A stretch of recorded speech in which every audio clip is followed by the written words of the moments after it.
Assalamualaikum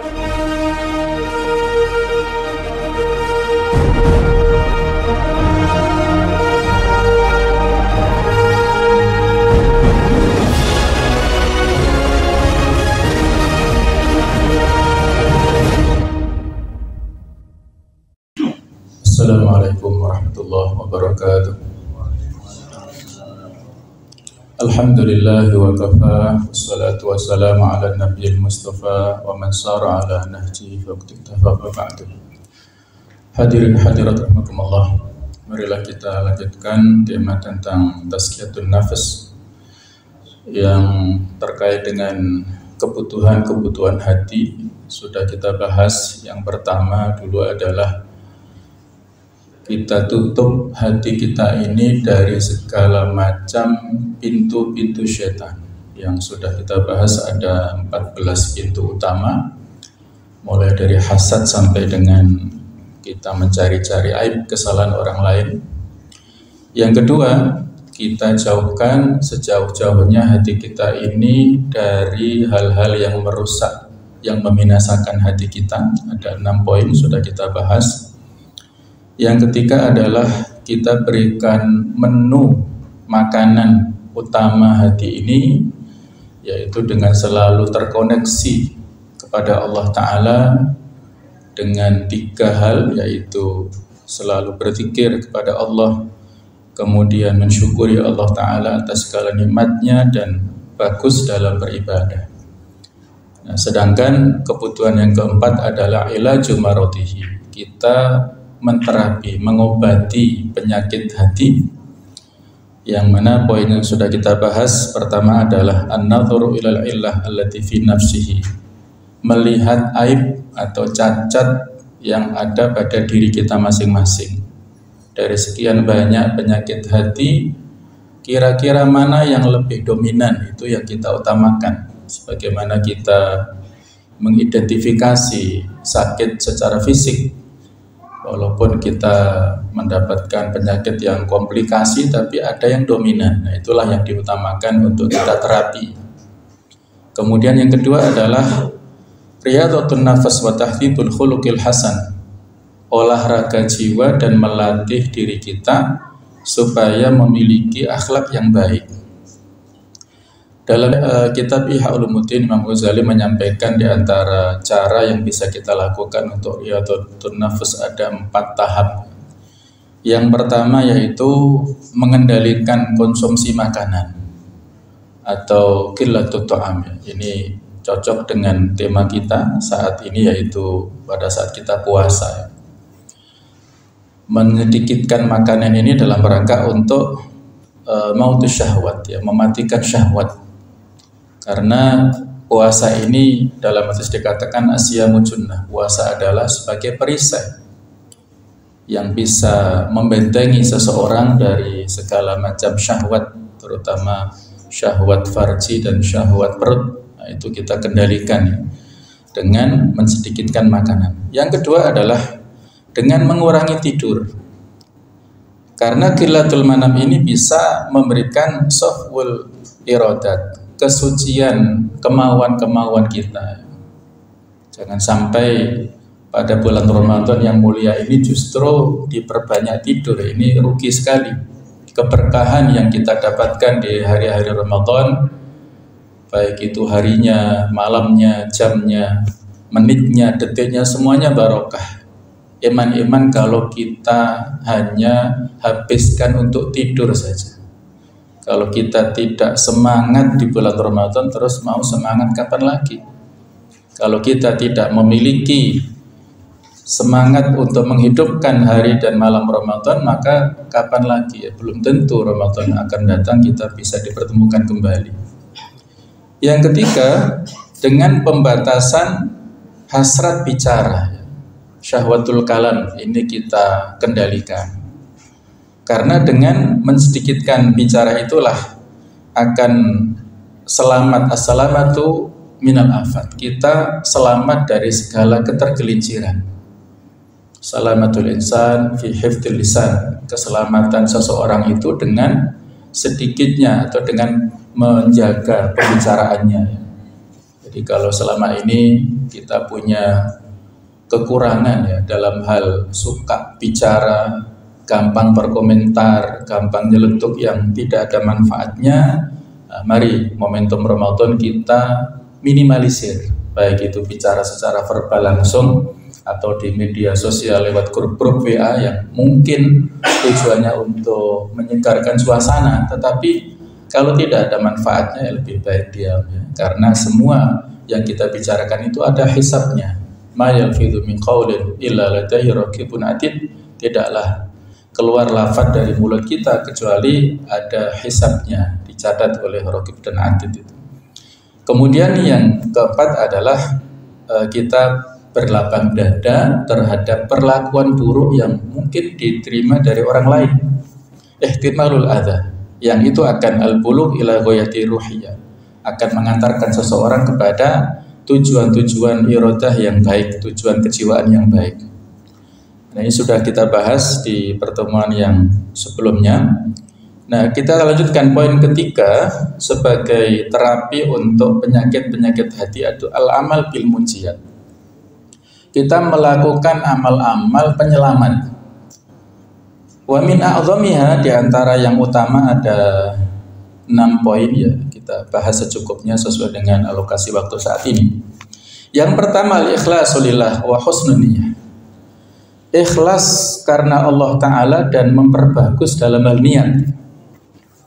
Bab niat ini penting sekali ya, sehingga Imam Nawawi menyebutkan baik itu dalam kitab-kitab hadis beliau ya, ataupun yang lainnya, mengawali dengan bab niat karena betapa niat ini menentukan hasil akhir. Kata sebagian ulama pendahulu kita, ulama salaf, al-mukhlisu man yaktumu hasanatihi kama yaktumu sayyiatihi. Orang yang mukhlis, orang yang ikhlas itu adalah orang yang menyembunyikan kebaikan-kebaikannya sebagaimana dia menyembunyikan keburukan-keburukannya. Jadi kalau kita masih kebalikannya berarti belum mencapai derajat mukhlis ini. Kalau kita ingin mencapai derajat mukhlis, maka mari kita berusaha untuk merahasiakan amal-amal kebaikan. Kalau sementara waktu itu apabila mengeksposnya tidak memiliki dampak yang positif, kalau ada dampak positif sebagai contoh teladan monggo ya, tapi harus diukur sejauh mana dampak baik dan buruknya. Paling tidak harus hati-hati. Iman-iman kita sudah mengeluarkan biaya yang banyak, misalnya kita sudah alokasikan untuk biaya haji misalnya atau ke umroh, itu kan besar sekali.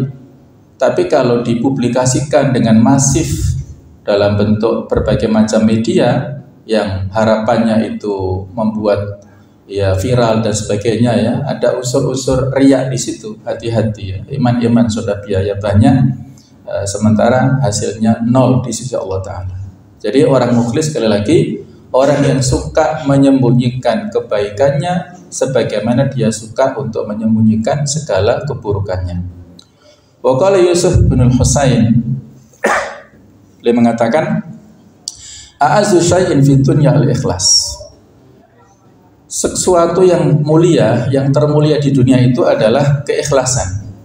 Wa kam ijtahada fi isqatir riya, wa kam ajtahidu fi isqatir riya an qalbi. Betapa banyak aku bersungguh-sungguh untuk menghilangkan penyakit riya dari hatiku, wa ka'annahu yambutu fihi ala launin akhar.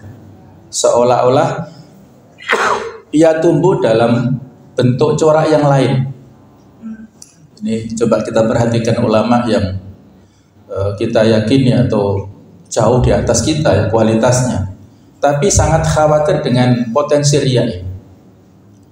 Beliau katakan ikhlas itu adalah sesuatu yang paling tinggi, yang paling mulia. Betapa sering beliau ini beristihad bersungguh-sungguh untuk menghilangkan penyakit riya. Riya itu adalah lawan daripada ikhlas. Tapi masih saja ada potensi-potensi yang tumbuh dalam bentuk yang lain. Ya mungkin karena ini, karena itu. Boleh jadi bukan karena pamrih dari orang lain, tapi pamrih dari kawannya, pamrih dari teman sejawatnya, dari atasannya mungkin, atau dari yang lainnya, dengan corak-corak yang lain. Kemudian ulama yang lain mengatakan waqala Yahya ibn Abi Katsir mengatakan ta'allamun niyyah fa innaha ablaghun minal amal. Pelajarilah niat karena itu lebih penting daripada amal itu sendiri.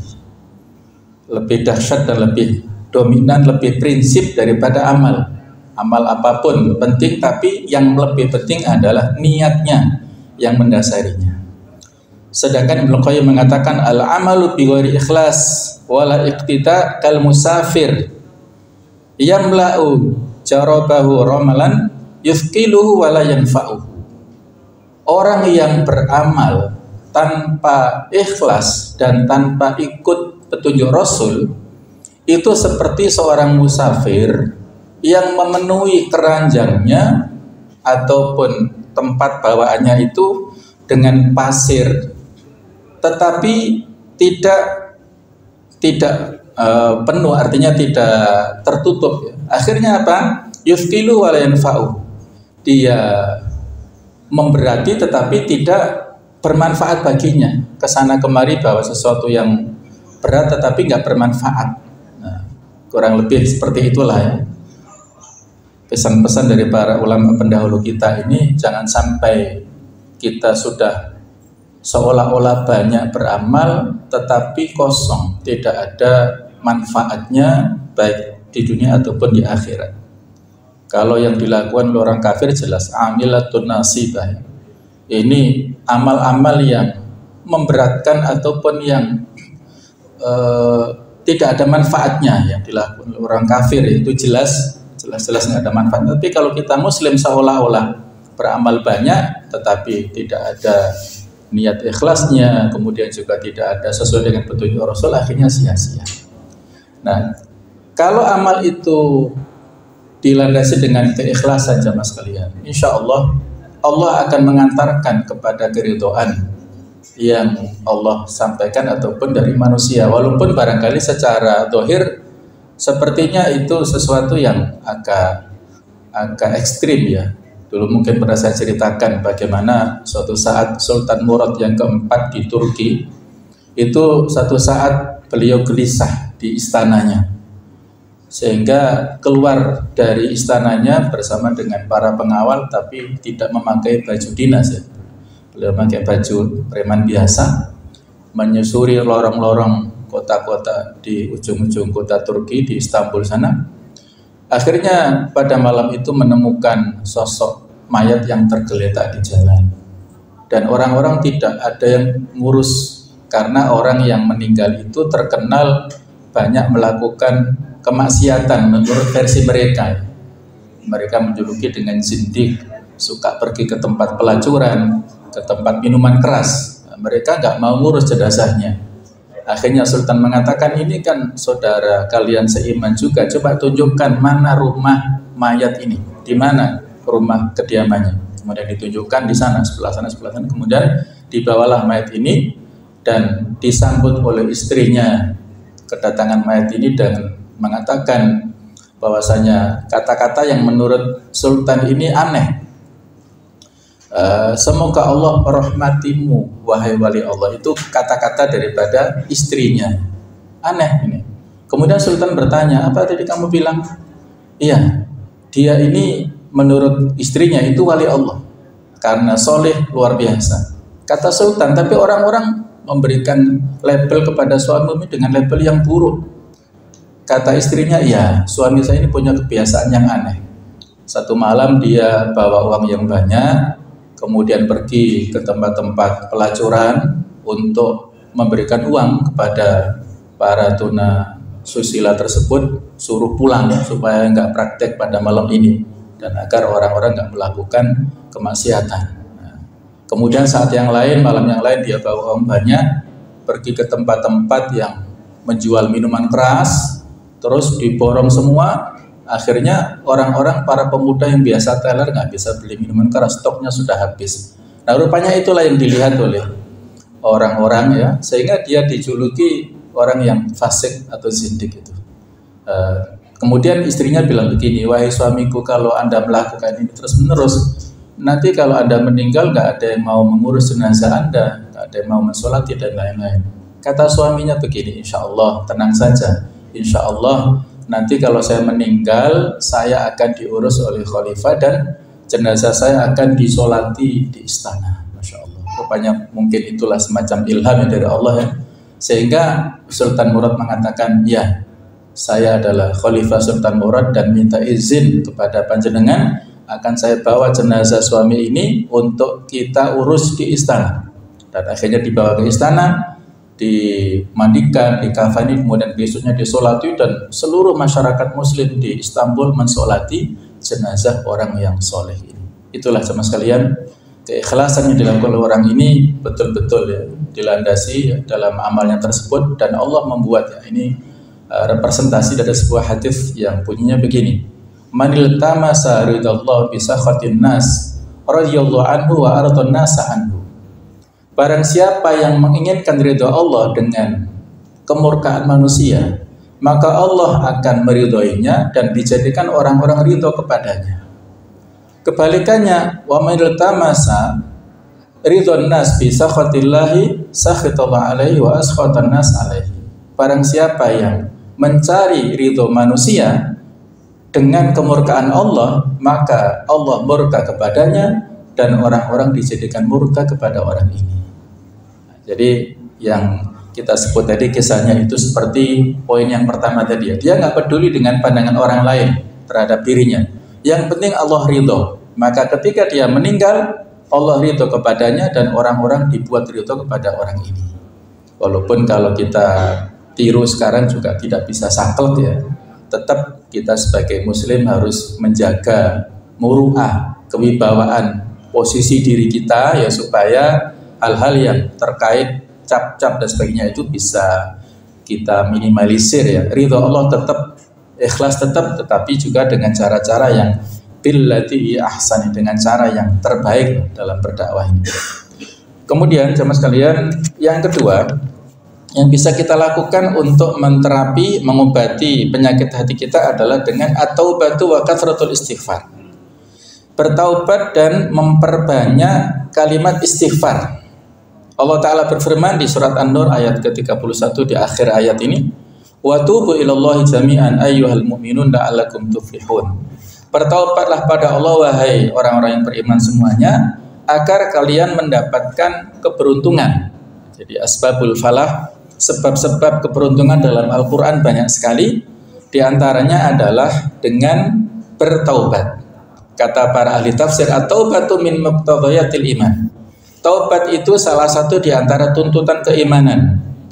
Wa anna man afrata fiha fahuwa dalil ala naqsil iman. Barang siapa yang tidak bertaubat, yang melewati taubat atau yang tidak mau bertaubat, maka berarti dia telah berkurang keimanannya, artinya keimanannya tidak sempurna. Kemudian di surat At-Tahrim Allah berfirman, ya ayyuhalladzina amanu tubu ilallahi taubatan nasuha. Wahai orang-orang yang beriman, bertaubatlah pada Allah dengan taubat yang nasuha, yang sesungguhnya, bukan taubat yang asal-asalan. Apa makna taubat nasuha ini? Para sahabat mengatakan at-taubatun nasuh an yatuba tsumma la ya'ud ila dzambi.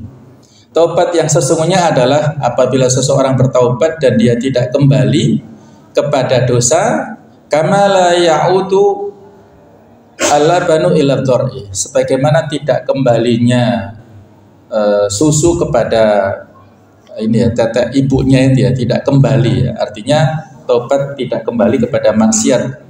Kemudian Hasan mengatakan at-taubatun nasuh an yabghad adzanba alladhi ahabbahu wa yastaghfiru minhu idza dzakarahu. Taubat yang sesungguhnya adalah apabila seseorang benci kepada dosa yang dia sukai dan beristighfar darinya apabila mengingatnya. Jadi semua kita punya kecenderungan ya, syahwat kepada apapun yang ada di dunia ini. Maka pada saat kita bertaubat pada Allah Ta'ala, maka kita berusaha untuk membenci kemaksiatan yang sudah kita tinggalkan. Kalaupun teringat dengan dosa itu, maka berusaha untuk selalu beristighfar ya.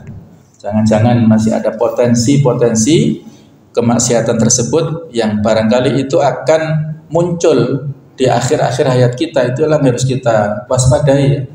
Di antara sebab orang su'ul khotimah itu kalau dia punya kebiasaan-kebiasaan buruk dan belum sempat bertaubat, sehingga itu muncul dan dikerjakan pada akhir hayatnya, sehingga dia mendapatkan su'ul khotimah.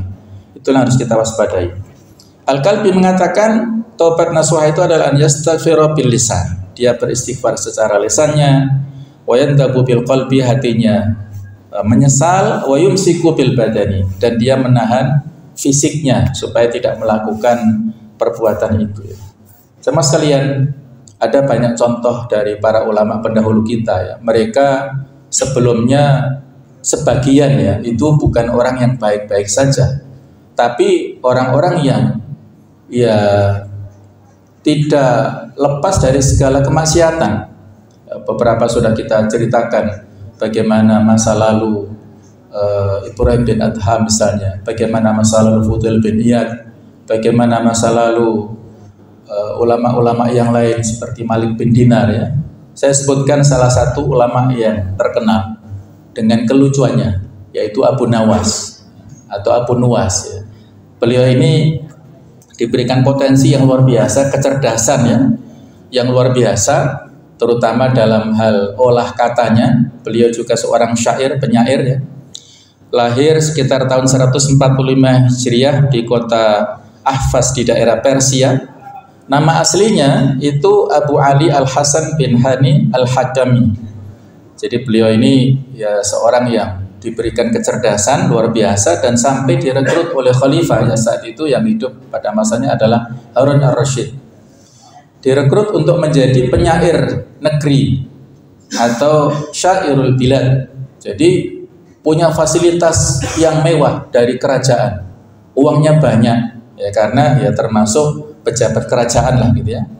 Nah karena hartanya yang banyak, fasilitas sebanyak itulah, akhirnya ya seperti itu fitnah dunia ya, atau fitnah jabatan ini menjadikan orang kadang-kadang lupa, sehingga harta yang banyak itu dijadikan oleh Abu Nawas ini untuk foya-foya, hura-hura, beli minuman keras, mabuk-mabukan, melakukan ini itu ya macam-macam lah.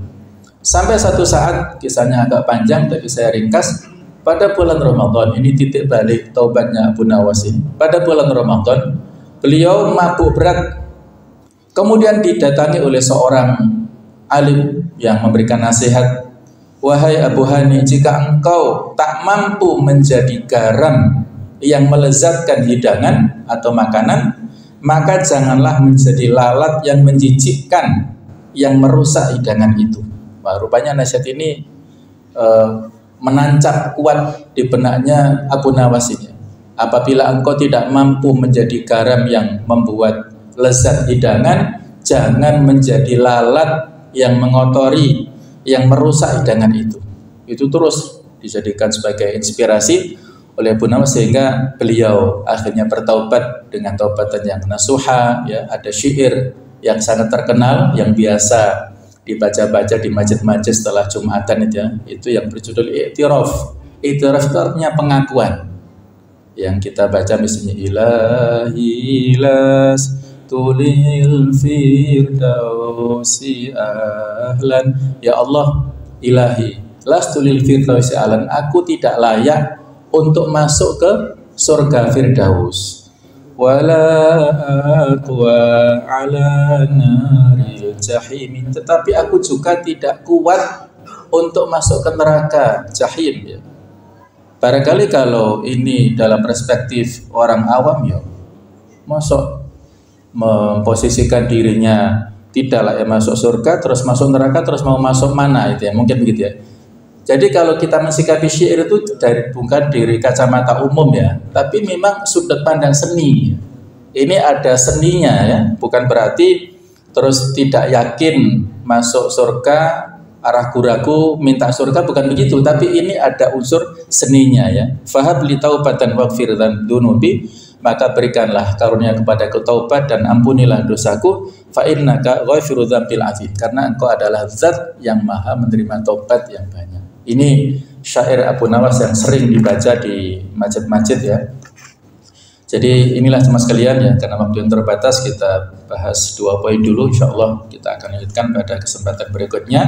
Kita berusaha selalu mengobati penyakit hati, terutama momentum Ramadan. Ini kita manfaatkan sebaik-baiknya untuk mensucikan jiwa dan hati kita, sehingga dengan kesucian jiwa hati itu kita akan bisa beribadah dengan lebih semangat, lebih maksimal, dan mudah-mudahan kita husnul khotimah, baik itu di Ramadan ini husnul khotimah ataupun nanti di akhir hayat kita mendapatkan husnul khotimah. Amin ya rabbal alamin. Ya. Jadi intinya harus seimbang apa yang kita konsumsi dan yang kita keluarkan, ya, antara input dan outputnya. Inputnya itu harus thayyib. Thayyib itu dari sisi fisiknya, dan halal. Halal itu dari sisi prosesnya. Dua-duanya ya, halal dan thayyiban itu harus terpenuhi. Kalau hanya halal saja tidak thayyib, ya banyak ya, makan makanan yang kita dapatkan dari maisha pendapatan yang halal, tapi ya itu nggak thayyib. Nah, jadi saya kapan lalu diskusi sama kawan-kawan ya, bagaimana hukumnya orang-orang yang ngapunten ya jual-jual makanan, tetapi misalnya ya ngapunten ya, gorengan itu kan minyaknya sampai hitam gitu ya, itu kalau dikonsumsi kan ini ya lemak dan sebagainya kan ya banyak yang bahaya madharatnya lah. Jadi itu berarti kan nggak thayyib. Halal tapi nggak thayyib. Ada yang thayyib tapi nggak halal. Mangga itu kan thayyib, tapi kalau dicuri dari tetangga kan nggak halal lagi. Ngentit dari pasar juga nggak halal. Jadi halal dan thayyib itu harus diperhatikan. Apalagi untuk anak-anak generasi sekarang yang itu banyak sekali ya dijual di supermarket, minimarket, di pasar-pasar produksi yang itu kadar gulanya berlebihan ya, untuk ukuran anak-anak itu berlebihan ya. Susu itu ya sudah bukan murni lagi, tetapi kadar gulanya banyak dan campurannya banyak. Intinya kalau dari sisi makanan insya Allah panjenengan lebih paham. Kalau sisi konsumsi ya kita harus mengukur loh ya, mengukur wa kulu washrabu wa la tusrifu. Makan minumlah kalian tetapi jangan berlebihan. Jadi ada maidah ini ya, perut kita itu kan ada separuh bukan separuh, sepertiga ya untuk makan, untuk minum, dan sepertiga untuk bernafas. Jadi itu juga menunjukkan kemampuan ya, terbatas perut kita ini. Kemudian yang juga diperhatikan ya, pada saat makan, supaya makan ini memberikan barokah, kita harus memperbarui niat tadi. Makan untuk menguatkan fisik kita agar bisa kuat dalam beribadah. Nah, itu penting. Bukan hanya semata-mata makan untuk hobi, ya wah enak terus dinikmati tanpa berpikir siapa ya yang memberikan rezeki pada hari ini. Kita bisa makan dari mana? Dari uang kita dari mana? Dari kerja kita yang menguatkan langkah kita berangkat ke kantor. Siapa yang memberikan kesehatan sehingga kita kuat kerja? Siapa? Allah semuanya yang menjadi Ar-Razzaq, menjadi pemberi rezeki kepada kita, sehingga saat makan kita diingatkan dengan awali dengan basmalah, Allah memberikan rezeki dan kita makan untuk supaya produktif ya. Dulu pernah kawan-kawan kedatangan tamu ya, Yusuf Qaradawi yang sudah meninggal, beliau ketika datang ke Jakarta itu diajak ke restoran, makan lezat dan banyak ya. Terus di teman kawan-kawan Buyan ya Syekh, Masya Allah makanannya banyak banget ya.